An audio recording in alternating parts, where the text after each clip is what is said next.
Okay, so what really happens right after the heart stops? In those very first moments, it's this huge question, right? Humanity's grappled with it forever. Today, we're going to dig into that, specifically looking at some pretty groundbreaking neuroscientific insights. Yeah, our deep dive today focuses on the work of Dr. Rahul Jandil. He's a neurosurgeon and neurobiologist. We're pulling a lot from his chat with Dr. Rangan Chatterjee on the Feel Better, Live More podcast. And we're also touching on his new book, This Is Why You Dream, the one about what your sleeping brain reveals.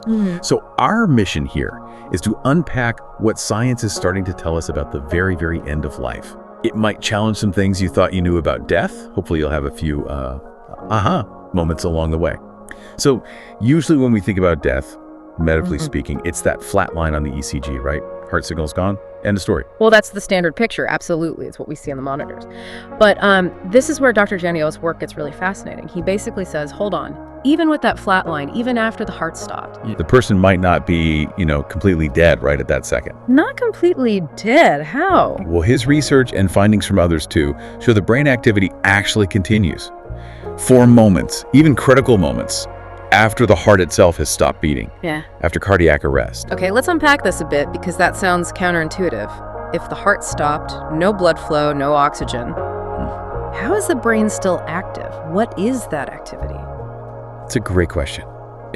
And what Dr. Jandil describes as well, it's remarkable. He says the brain changes, the waves they see look incredibly similar to brain waves during dreaming. Dreaming, like REM sleep. Like really intense dreaming, yeah. The kind where you have vivid experiences.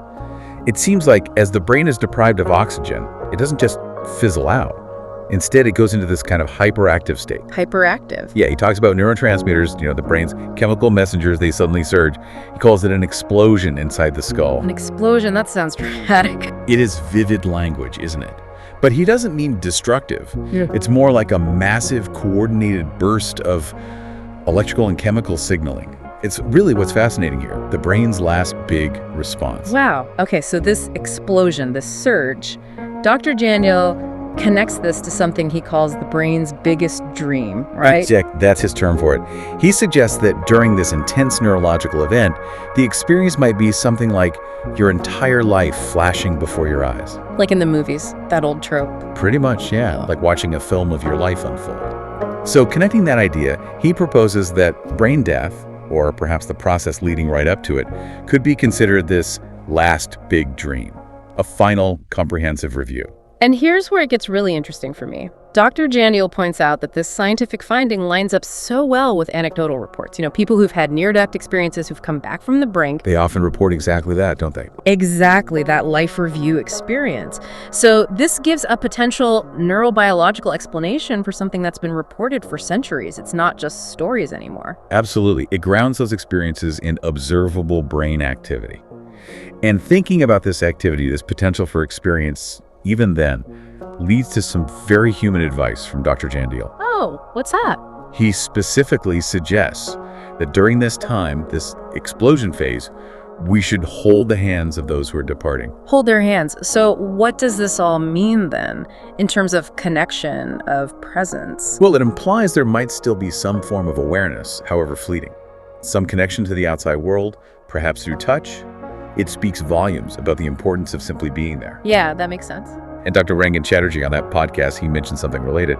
He observed that some nurses, experienced ones, will actually talk to patients even after a cardiac arrest has happened. Really? Even after the flatline? Yes. They're reasoning to make sure the person doesn't feel alone in those final moments. It reinforces that idea, doesn't it? That our presence, our touch, maybe even our voice could still matter. That offers, well, a different kind of comfort, I suppose, knowing that connection might still be possible. And Dr. Jandil, you mentioned, explains the science behind this to his patients. He does. He tells them that with the final breath, the heart gives one last push, sending a final surge of blood to the brain. And that, he suggests, is the physiological mechanism underpinning these profound end-of-life experiences.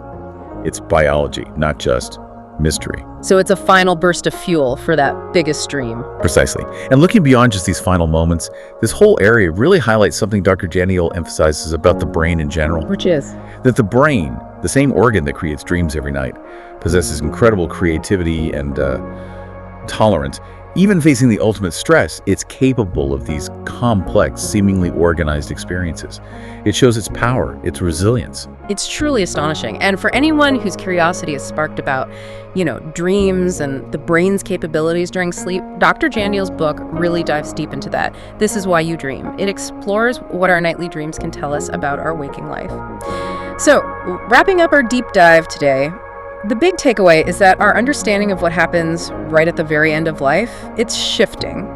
Thanks to science like Dr. Jandial's, we're seeing that there's profound brain activity, maybe even these dreams, continuing after the heart stops. It definitely reframes things, and it leaves us with a really important question to ponder, doesn't it? Yeah. If our brains can generate such rich, organized experiences at the absolute end, what does that truly tell us about the power, the depth, and maybe the hidden potential of our minds throughout our entire lives? That's a powerful thought to end on. It changes how you might think about life, death, consciousness, everything, really.